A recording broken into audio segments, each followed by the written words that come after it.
Mari kita berdoa. Kami bersyukur untuk anugerah demi anugerah yang Tuhan nyatakan di dalam kehidupan kami. Kami sungguh mengaku di hadapan Tuhan bahwa hidup kami hari ini dan saat ini boleh ada semata-mata hanya karena anugerah Tuhan. Kemurahan Allah, kebaikan Allah, kasih karunia Allah yang sudah dinyatakan kepada kami. Dan Tuhan mau supaya sebagai orang-orang yang sudah menikmati anugerah dan kasih karunia-Mu, kami pun juga boleh menjadi orang-orang yang penuh dengan kemurahan, menyatakan anugerah, menyatakan belas kasihan, menyatakan kasih dan pengampunan, dan menyambut setiap orang yang Tuhan tempatkan di sekitar hidup kami, seperti Tuhan sudah lebih dulu menyambut dan mengasihi dan memperlakukan kami dengan begitu istimewa. Tetapi Tuhan, kami sadar bahwa di dalam keterbatasan dan kelemahan, seringkali kami tidak mampu untuk menyatakan keramahan kami kepada orang-orang di sekitar kami. Kami sadar sebagai orang-orang yang sudah mendapat, seringkali kami tidak mampu untuk memberi. Kami menggerutu, kami berkeluh kesah, bahkan kami menahan keramahan kami dan tidak menunjukkannya di hadapan orang lain. Tuhan, biarlah kiranya firman Tuhan pada siang ini menolong dan memampukan kami supaya kami sungguh boleh hidup seperti yang Tuhan kehendaki.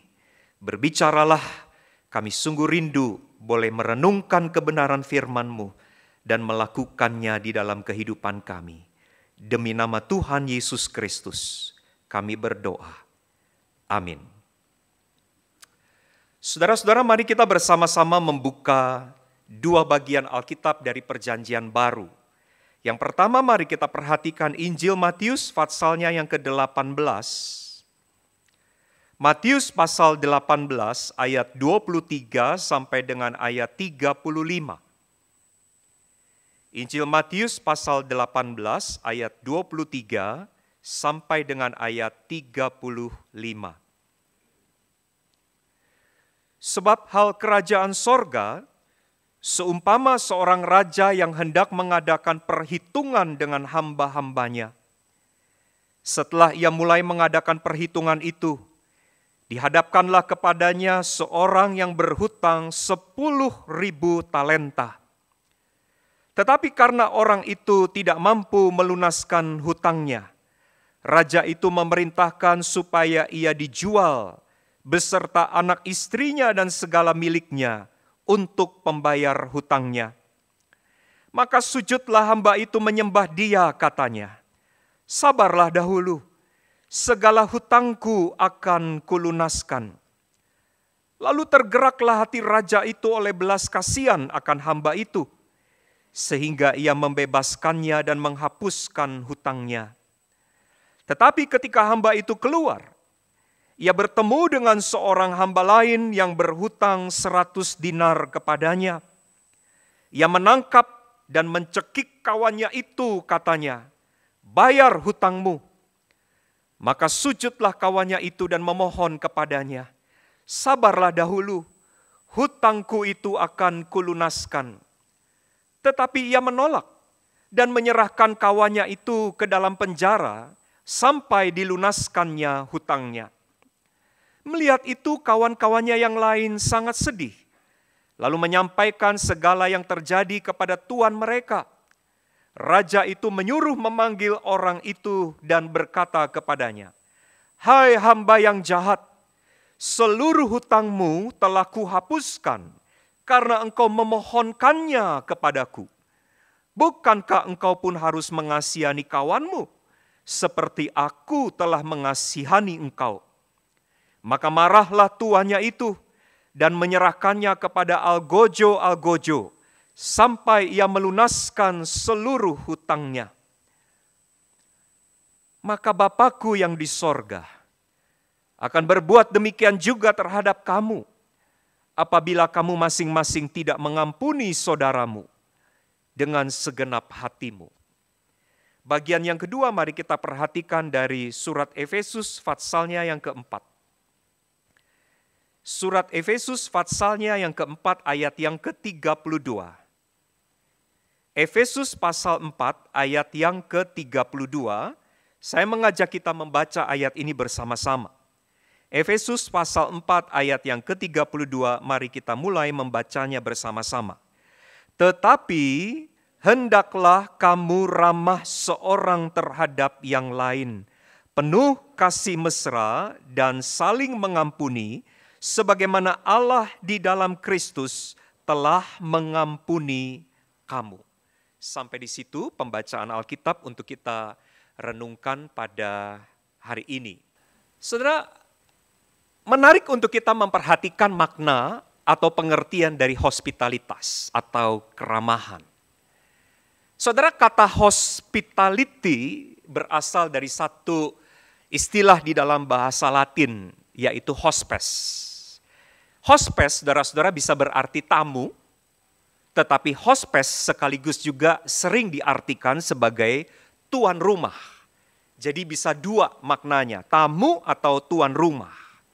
Dari istilah itulah dibangun, saudara-saudara, pengertian hospitalitas sebagai sikap atau tindakan yang ramah yang ditunjukkan oleh seorang tuan rumah kepada tamunya.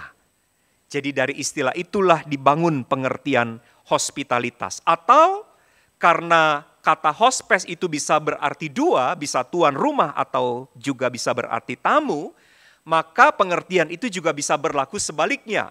Sebuah sikap yang ramah atau tindakan yang ramah yang ditunjukkan oleh tamu kepada tuan rumah.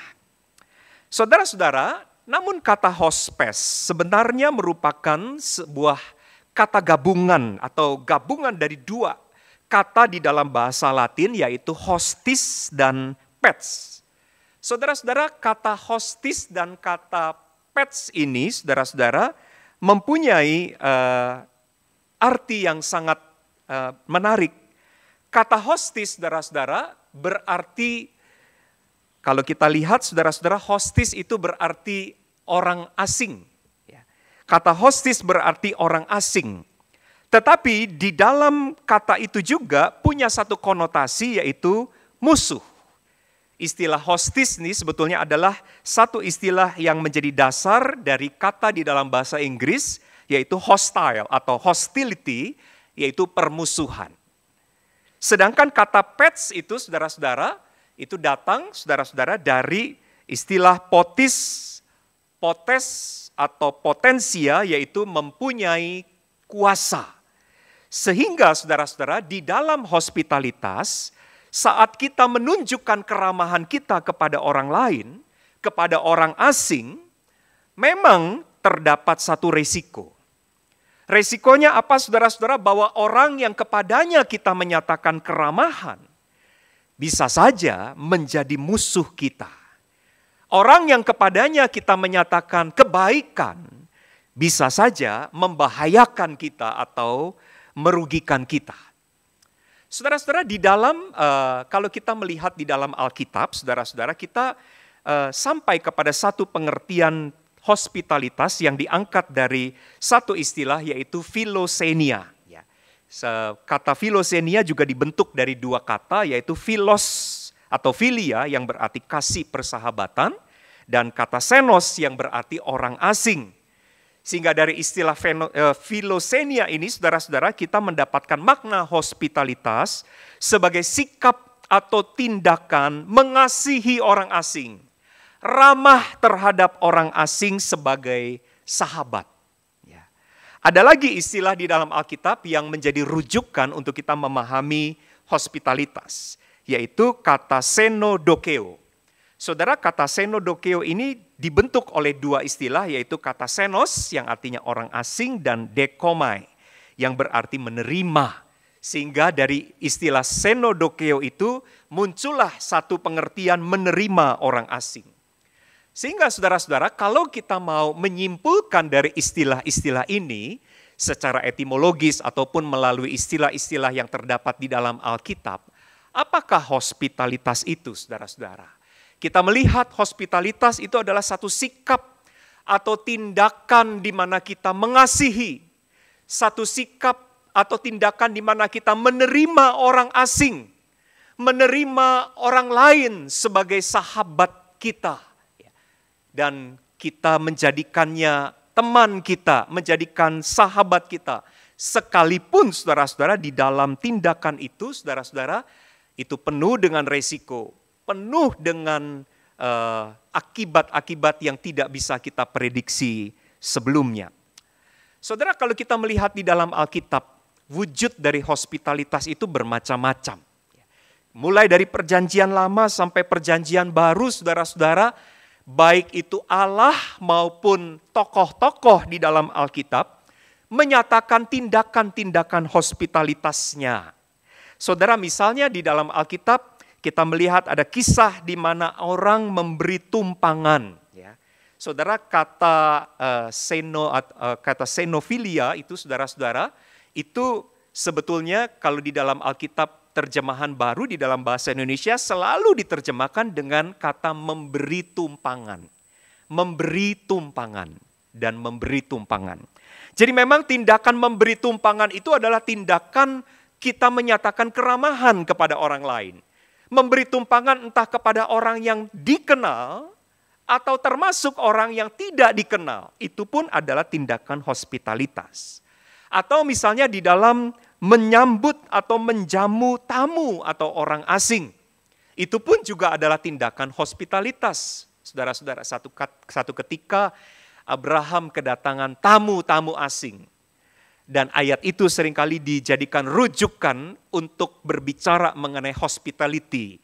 Bagaimana tindakan Abraham itu menyambut tamu-tamu yang asing itu. Menyediakan buat mereka makanan, memberi kepada mereka tempat untuk beristirahat. Di dalam Alkitab, saudara-saudara, misalnya juga di dalam perjanjian baru, ada banyak nasihat, saudara-saudara, di mana kita harus menyatakan belas kasihan, memberi bantuan, memberi pertolongan, khususnya saudara-saudara kepada anak yatim dan kepada janda-janda. Saudara, itu juga adalah wujud dari hospitality. Bagaimana kita menyatakan keramahan, bagaimana kita menyatakan kasih kita kepada anak-anak yatim, kepada janda-janda sebagai sahabat-sahabat kita. Walaupun sebetulnya mereka bukan siapa-siapanya kita, tetapi kita menyatakan keramahan kepada mereka. Saudara, di dalam hidup kita saat ini pun, wujud hospitalitas yang bisa kita nyatakan juga bermacam-macam. Kalau semester ini kita komunitas STTAA, saudara-saudara, berbicara mengenai hospitalitas, maka sebetulnya kita bisa memikirkan begitu banyak bentuk atau wujud hospitality yang bisa kita nyatakan, yang bisa kita berikan. Misalnya saudara-saudara, kita bisa menolong orang lain yang ada di dalam kesulitan. Misalnya menolong mereka yang ada di dalam kesulitan finansial. Menolong mereka yang ada di dalam kesulitan karena mereka membutuhkan satu barang dan mereka tidak punya barang itu, sementara kita punya dan kita memberikannya kepada yang tidak punya. Memberikan makanan, memberikan pakaian, memberikan tempat tinggal bahkan. Itu adalah satu wujud dari hospitality yang bisa kita lakukan hari ini. Atau saudara-saudara, kalau kita berbicara mengenai kesalahan, maka memaafkan orang yang melakukan kesalahan pun itu adalah satu wujud dari keramahan kita. Memaafkan orang yang bersalah itu adalah bentuk keramahan kepada orang lain. Yang berikut, saudara-saudara, kita bisa menyatakan hospitality kita dengan memperhatikan orang-orang yang selama ini tidak dianggap, orang-orang yang tidak dipedulikan, orang-orang yang sendirian, yang kesepian, orang-orang yang terpinggirkan, baik itu di dalam pengertian yang sempit atau yang seluas-luasnya. Misalnya saudara melihat ada seorang teman dan teman itu tidak ada teman yang menemaninya, tidak ada orang yang mengobrol dengan dia, tidak ada orang yang peduli kepada dia, tidak ada orang yang menyapa dia, sendirian, di mana saja dia sendirian. Lalu saudara terpikir, saya mau menemani dia, setidaknya saya mau ngobrol dengan dia, saya mau berbincang-bincang dengan dia. Itu pun saudara-saudara adalah tindakan hospitalitas kita kepada orang itu. Saudara, begitu banyak wujud hospitalitas yang bisa kita berikan. Tapi pertanyaannya saudara-saudara adalah begini. Kita, saudara-saudara, punya persoalan ya, waktu kita menyatakan keramahan kita kepada orang lain. Masalahnya adalah saudara-saudara betapa sulitnya, betapa susahnya kita menyatakan keramahan kepada orang lain, sekalipun 1 semester kita dikhotbahkan tentang hal itu. Betapa sulitnya dan akhirnya saudara-saudara, kalaupun kita melakukannya kita menggerutu, kalaupun kita melakukannya kita bersungut-sungut, atau bahkan di dalam gerutu dan sungut-sungut itu akhirnya kita tidak jadi. Kita mengurungkan niat kita untuk menunjukkan keramahan kita kepada orang lain. Apa sebabnya saudara-saudara? Saya menemukan setidaknya ada 2 alasan yang paling mendasar orang tidak mau menyatakan keramahannya kepada orang lain. Yang pertama adalah tentang naturnya manusia. Saudara, memang manusia secara naturnya, saudara-saudara, memang lebih suka untuk mendapat. Manusia pada dasarnya, saudara-saudara, lebih suka untuk menerima daripada dia harus memberi, daripada dia harus menyerahkan sesuatu atau menunjukkan sesuatu untuk orang lain. Jadi berbicara tentang hospitality, dikhotbahkan selama 1 semester, seminggu 3 kali di dalam ibadah, kita bicara tentang keramahan, sampai nanti di penghujung semester, sebetulnya peperangan yang terbesar untuk menyatakan keramahan itu adalah melawan ego kita. Melawan natur diri kita yang memang pada dasarnya kita lebih suka untuk mendapat. Mendapat keramahan, mendapat perhatian, mendapat pengampunan, mendapat pertolongan dibanding memberi pertolongan, memberi pengampunan, memberi perhatian. Itu naturnya manusia. Jadi saudara-saudara, kesulitannya adalah pada diri kita sendiri sebetulnya. Tapi yang kedua saudara-saudara, kesulitan yang seringkali membuat orang pada akhirnya pikir 1000 kali untuk menyatakan keramahan. Dan yang membuat orang akhirnya kalaupun akhirnya melakukan tapi akhirnya menggerutu, akhirnya ngomel, akhirnya bersungut-sungut, itu terkait dengan respon dari orang yang menerima keramahan kita. Jadi misalnya setelah saudara memberi pertolongan kepada orang lain, ternyata orang yang kita tolong itu jadi ngelunjak. Orang yang kita tolong itu menyalahgunakan kebaikan dan pertolongan kita untuk sesuatu yang tidak benar. Makanya kita kemudian bersungut-sungut.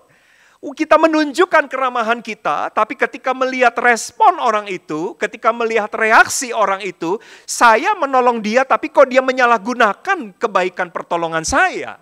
Lalu kita ngomel, lalu disitulah kita mulai menggerutu dan bersungut-sungut. Atau misalnya saudara menunjukkan kebaikan. Tadi ya, kata hostile, kata hospes itu juga menjadi pembentuk dari kata hostile yang berarti musuh.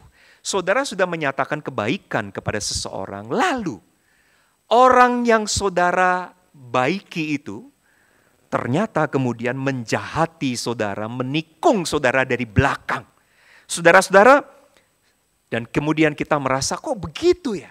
Saya sudah baik sama dia, kok dia jahat sama saya? Saya sudah perhatikan dia, saya sudah tolong dia, saya sudah berikan ini, itu kepada dia. Tapi kok dia jahat kepada saya? Dan kemudian kita mulai menggerutu, kita mulai berkeluh kesah, kita mulai ngomel dengan semua keramahan-keramahan yang sudah kita tunjukkan kepada orang itu. Jadi ini terkait dengan respon. Saudara, setidaknya 2 alasan ini yang seringkali membuat kita menyatakan keramahan kita di dalam gerutu. Membuat kita menyatakan keramahan kita dalam sungut-sungut. Bahkan setidaknya 2 hal inilah yang mungkin sampai hari ini walaupun sudah hampir tengah semester, kita berbicara mengenai hospitality tapi kita belum melakukan apapun untuk menunjukkan keramahan. Kenapa? Karena satu, natur kita yang memang lebih suka untuk mendapat daripada memberi. Dan yang kedua adalah kita berhitung tentang respon. Kalau saya baikin dia, dia baikin saya enggak? Kalau saya tolong dia, nanti dia jahatin saya enggak? Kalau saya ampuni dia, nanti dia ngelunjak nggak? Jadi kita berpikir tentang respon dan akhirnya kita tidak melakukan apapun. Nah, saudara-saudara, lalu bagaimana harusnya kita bisa menyatakan keramahan kita tanpa gerutu sesuai dengan tema kita hari ini? Bagaimana kita tetap bisa menyatakan keramahan sebagai orang-orang yang sudah lebih dulu sebetulnya menerima keramahan dari Allah? Saudara-saudara, kalau kita membaca surat kepada jemaat di Efesus, pasal 4 ayat 32 yang tadi kita baca bersama, Paulus di dalam bagian itu mengatakan, hendaklah kamu ramah seorang terhadap yang lain, penuh kasih mesra dan saling mengampuni. Dasarnya apa? Sebagaimana Allah di dalam Kristus telah mengampuni kamu. Jadi dorongan untuk menyatakan keramahan atau hospitality ini bukanlah karena kekuatan kita, bukanlah karena inisiatif kita, tetapi semata-mata karena ada kekuatan atau kuasa yang sudah lebih dulu bekerja di dalam diri kita, yaitu kita merasakan keramahan Allah kepada kita. Dan kalau Allah sudah lebih dulu menyatakan keramahannya kepada kita, Paulus katakan, hendaklah kamu ramah seorang terhadap yang lain. Nah, saudara-saudara, siang hari ini saya sengaja mengambil satu bagian Alkitab dari kitab Injil Matius. Satu perumpamaan tentang pengampunan, saudara-saudara. Memang secara spesifik bicara tentang pengampunan, tetapi saya ingin menariknya kepada satu artian yang jauh lebih luas, jauh lebih umum. Ini berbicara tentang keramahan, hospitality kepada orang lain.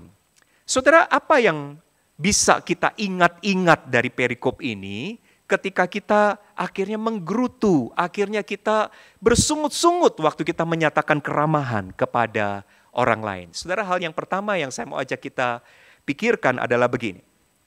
Yang menunjukkan keramahan, saudara dan saya, yang menunjukkan keramahan, sesungguhnya kita adalah orang yang sudah lebih dulu mendapatkan keramahan dari Allah. Baik surat Efesus yang tadi kita baca, Paulus bicara dengan sangat gamblang, karena Allah telah mengampuni kamu, maka hendaklah kamu ramah. Jadi ketika kita menyatakan keramahan, kita pihak yang menyatakan keramahan, sesungguhnya adalah kita adalah pihak yang mendapatkan keramahan lebih dulu dari Allah. Saudara, perumpamaan tentang pengampunan ini menarik. Ya, tadi kita baca, saya merasa tidak perlu mengulang ceritanya, tetapi beberapa bagian ingin saya tekankan. Seorang raja punya hamba berhutang kepada raja, hutangnya besar sekali. Lalu akhirnya dengan permohonan, hutang yang besar itu dihapuskan oleh raja. Artinya apa? Hamba raja ini mendapatkan keramahan dari sang raja. Mendapatkan penghapusan hutang. Hamba raja ini dibebaskan dari kewajiban-kewajibannya. Lalu setelah dia keluar dari istana raja, saya membayangkan sambil berimajinasi. Dia bersiul-siul dengan begitu gembira, hutang yang begitu besar. Nanti kita lihat berapa besarnya. Hutang yang begitu besar jumlahnya itu dihapuskan, diputihkan dalam sekejap.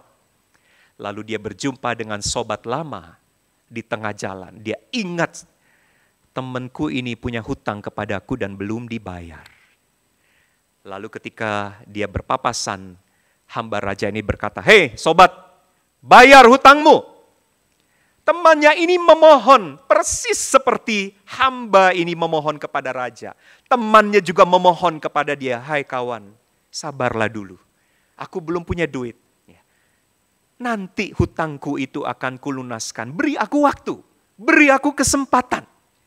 Saudara, dalam hal itu hamba raja ada pada pihak yang harus memberi keramahan, yang harus memberikan waktu, memberi kesempatan kepada kawannya untuk bisa membayar hutang kepadanya. Tetapi apa yang terjadi, saudara-saudara? Yang terjadi, hamba raja itu tidak memberi keramahan, tidak memberi kesempatan, tidak memberi waktu kepada temannya. Kalau kita baca di dalam perumpamaan ini, di situ dicatat dengan jelas, dia kemudian membawa kawannya itu dan menjebloskan kawannya itu ke dalam penjara sampai dilunaskan seluruh hutangnya. Saudara, kalau kita melihat di dalam perumpamaan itu tentang hamba raja, pihak yang harus menyatakan keramahan. Tapi dia berat sekali. Tapi dia merasa sulit sekali untuk menyatakan keramahan. Pihak yang harus memberi kesempatan kepada orang lain. Tetapi dia enggan memberi kesempatan itu kepada kawannya itu. Saudara, kalau saudara dan saya ada pada posisi seperti itu. Pada posisi di mana ketika harusnya kita menyatakan keramahan kepada seseorang dan kita rasanya sulit sekali. Misalnya, saudara harus mengampuni. Tapi rasanya saudara dibakar oleh emosi, dibakar oleh amarah, dongkol, kesel. Susah sekali untuk mengampuni. Bahkan ada banyak orang, saudara-saudara punya ujaran yang sampai begini, pokoknya sampai mati gua gak akan lupa kesalahannya dia. Waduh saudara, kalau udah ngomong statement seperti itu sampai mati, itu artinya memang tidak akan terjadi. Tidak akan ada kejadian pintu pengampunan, pintu maaf dibukakan. Tidak akan keramahan ditunjukkan kepada orang yang bersalah misalnya. Saudara, pada waktu kita ada dalam kesusahan untuk menyatakan keramahan, rasanya berat sekali untuk menyatakan keramahan. Ingat satu hal. Ingat siapa saudara dan saya. Kita yang sebetulnya harus menyatakan keramahan kepada orang lain sesungguhnya adalah kita yang sudah menerima keramahan. Jadi sebetulnya status kita dan status orang yang mestinya kita nyatakan keramahan sama. Sesungguhnya pada waktu kita harus menyatakan pengampunan kepada orang lain dan rasanya susah, lalu kita merasa seolah-olah kita berada pada pihak si pemberi ampun. Dan saya tidak akan memberi ampun. Saudara, pada waktu kita terpikir seperti itu, ingatlah bahwa sebetulnya status kita sebagai pemberi ampun. Kita pun adalah orang-orang yang sudah menerima ampun.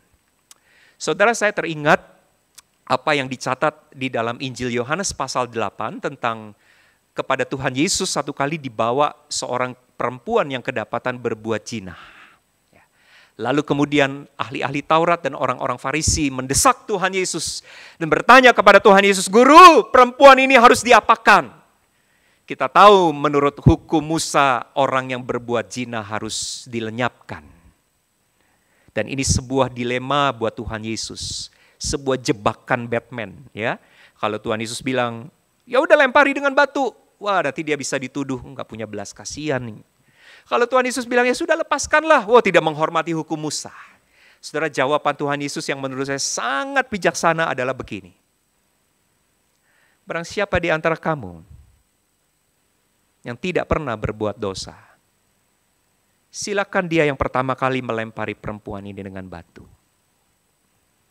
Saudara, kegagalan kita untuk menyatakan keramahan kepada orang lain dan yang membuat kita suka menggerutu, suka bersungut-sungut adalah karena kita lupa diri, lupa siapa kita. Lupa bahwa kita ini memang pada saat itu adalah pihak yang mesti memberi keramahan atau pihak yang memang pemberi keramahan kepada orang lain, tapi sebetulnya status kita adalah penerima keramahan yang sudah lebih dulu dinyatakan Allah kepada kita. Saudara, kalau saudara hari ini rasanya susah mengampuni orang. Kalau hari ini saudara rasanya susah menunjukkan kebaikan kepada orang. Apalagi saudara melihat, kalau tadi saya katakan ya, yang membuat orang berat kan karena melihat respon dari orang itu. Nah, saudara melihat ada teman saudara ini, aduh nih kayaknya memang gak layak nih orang ini untuk dibaikin. Gak layak nih teman ini untuk diberikan pertolongan. Kalau kita melihat respon dan akhirnya kita menggerutu, kita bersungut-sungut, dan kita enggan untuk menyatakan keramahan. Pada waktu itu, ingatlah bagian pertama dari khotbah siang ini. Pada waktu rasanya sulit sekali untuk menyatakan keramahan kepada seseorang. Bawalah ingat-ingatan ini. Sesungguhnya aku pun adalah penerima keramahan Allah. Saudara, saat saudara dan saya ada pada posisi tuan rumah yang mestinya menyatakan keramahan kepada tamu, ingatlah sesungguhnya bahwa kita dulu adalah tamu yang sudah lebih dulu dijamu oleh Allah. Saudara, ingat-ingatan itu mestinya akan meluluhkan hati kita, menghancurkan kekerasan hati kita yang rasanya enggan untuk menyatakan keramahan.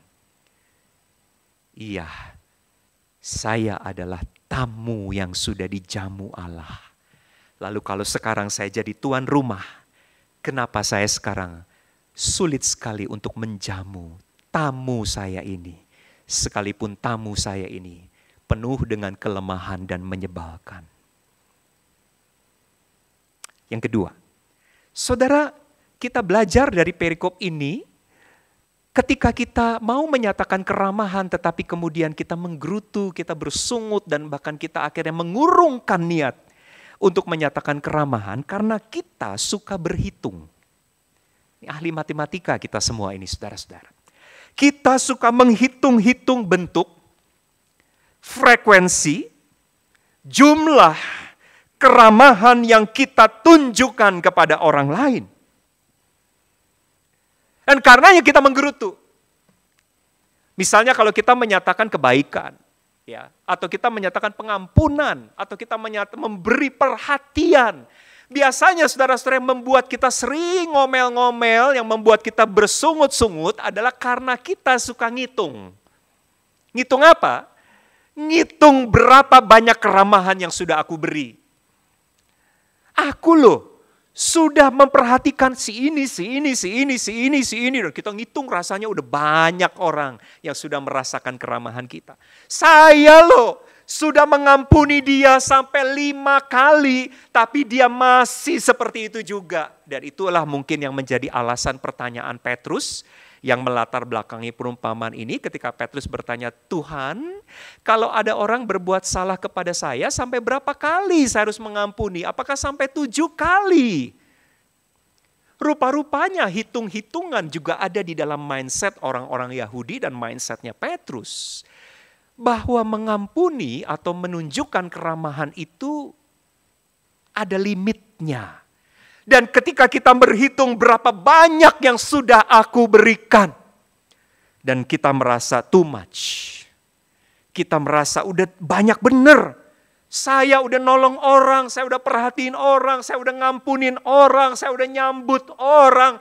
Saya sudah beri semua kepada banyak orang. Dan kita merasa bahwa yang sudah kita berikan terlampau banyak. Tetapi perumpamaan ini mau mengatakan kepada kita sebetulnya yang kita bilang too much tidak seberapa kalau dibandingkan dengan keramahan yang sudah kita terima. Saudara, mari kita betul-betul menghitungnya secara matematika. Kalau saudara melihat 2 orang yang berhutang di dalam perumpamaan ini, hamba raja dan teman hamba raja. Hamba raja itu dikatakan berhutang kepada raja itu 10.000 talenta. Sedangkan teman dari hamba raja itu berhutang 100 dinar kepada hamba raja. 1 talenta sama dengan 6.000 dinar. Saya nggak kelihatan. 1 talenta 6.000 dinar. Maka 10.000 talenta muncul angka 60 juta dinar. Jadi dalam ukuran dinar saja itu sudah sangat mencolok. 60 juta dibanding 100. Kalau dinar rasanya kurang familiar dengan kita sulit menjiwai, mari kita konversi di dalam ukuran rupiah.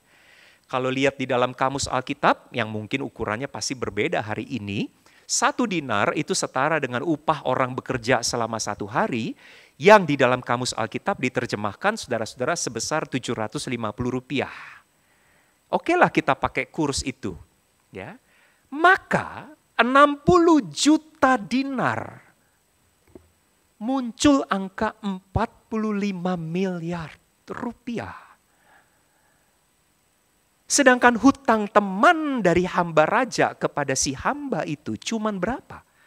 Nggak ada satu lembar uang cepek-ceng itu yang warnanya merah itu nggak nyampe, saudara-saudara. Cuma 75.000. Saudara, tetapi saudara lihat responnya. Hamba raja itu merasa bahwa aku susah nih melepaskan orang ini. Aku nggak bisa memberi waktu kepada dia.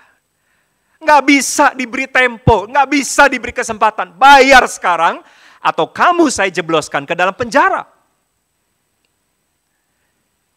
Saudara, bukankah saudara dan saya sering ada pada posisi seperti hamba raja itu? Kita merasa yang kita sudah berikan, atau yang saudara dan saya harus berikan, too much Kalau saya harus ngampunin dia lagi, kali ini sorry deh Tuhan, kali ini enggak ya, saya enggak mau lah, saya enggak mau, kali ini sorry banget, enggak akan saya ngampunin dia. Kita merasa apa? Sudah cukup. Kita merasa apa? Sudah terlampau banyak. Saudara, mari berpikir, betulkah terlampau banyak? Apa yang saudara dan saya pikir terlampau banyak, kalau dibanding dengan apa yang kita terima, yaitu keramahan ilahi yang saudara dan saya nikmati hari ini, maka sebetulnya yang kita terima jauh lebih banyak. Dan yang dituntut dari kita untuk kita beri begitu kecil dan begitu sedikit. Saudara, ingatan yang kedua ini semoga bisa menolong kita supaya kita tidak menyatakan keramahan di dalam gerutu. Semoga membuat saudara tidak bersungut-sungut dalam menyatakan keramahan dalam berbagai bentuknya. Pengampunan, kebaikan, perhatian, pertolongan. Dan kita tidak merasa, saya sudah memberi terlalu banyak Tuhan. Saya sudah memberi duit terlalu banyak. Kalau dirasa terlalu banyak, coba ingat-ingat yang saudara terima, pasti lebih banyak. Yang ketiga, yang terakhir saudara-saudara. Kita belajar apa dari perikop ini saudara-saudara? Tentang waktu kita menyatakan keramahan kita di dalam gerutu, ingatlah hal ini.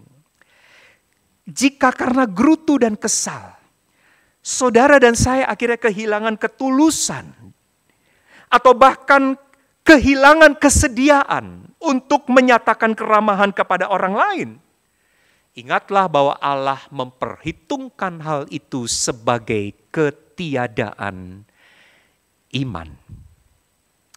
Saudara, waktu membaca teks ini, saya merasa kalau teks ini berhenti pada ayat 34, maka saudara dan saya bisa tidur dengan nyenyak malam ini.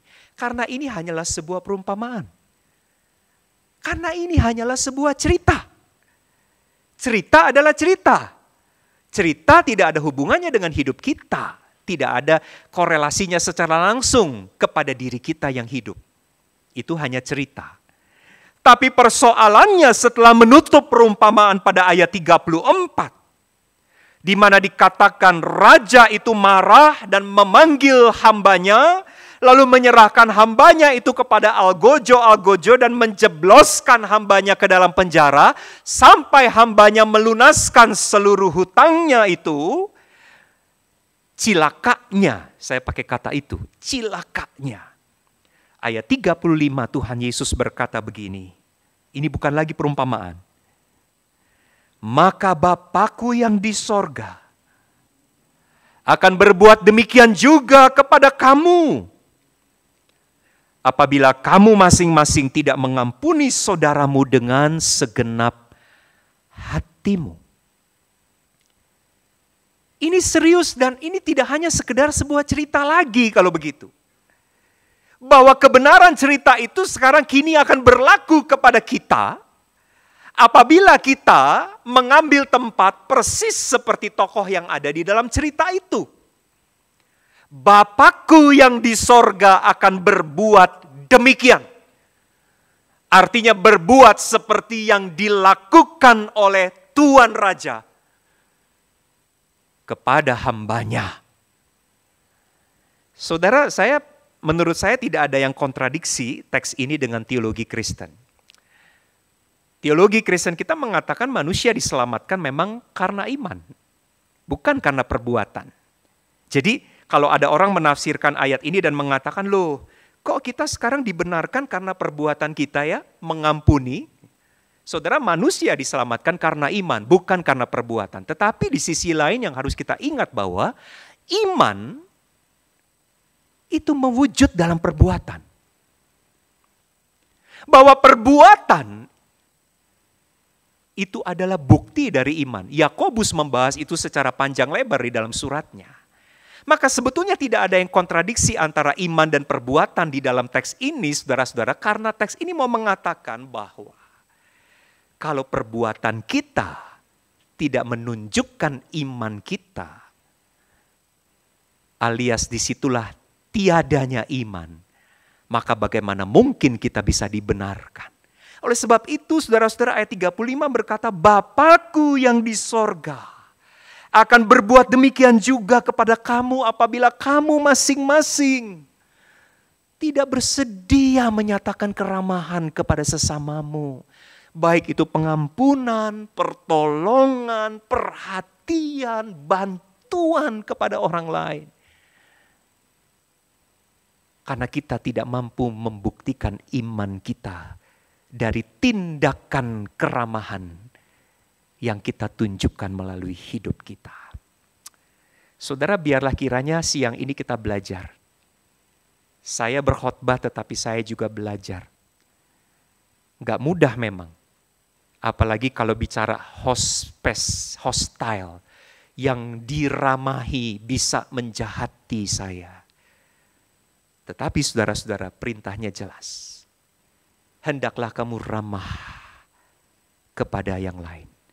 Seperti Allah sudah lebih dulu ramah kepadamu. Amin.